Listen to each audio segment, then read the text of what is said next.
কবি নজরুল ইসলামের একটা কথা ছিল কিংবা একটা লেখা এরকম ছিল, আমি জানি চিরজীবন আমাকে কাটতে হবে, কারণ আমি যে তোমাকে চেয়েছি।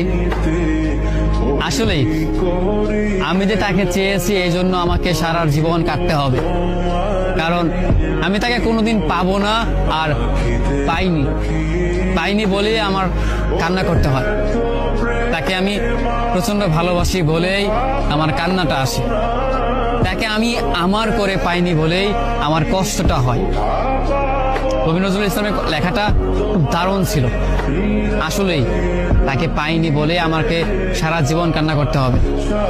যদি সে আমার এই ভালোবাসাটা বুঝতো, আমার এই অসীম ভালোবাসাটা বুঝে আমাকে একটু বলতো যে আমি অন্যদের মতো কখনোই তোমাকে ছেড়ে যাব না, তাহলে বিশ্বাস করুন পৃথিবীতে হয়তো আমার চাইতে সুখী মানুষ আর কেউ হতে পারতো না।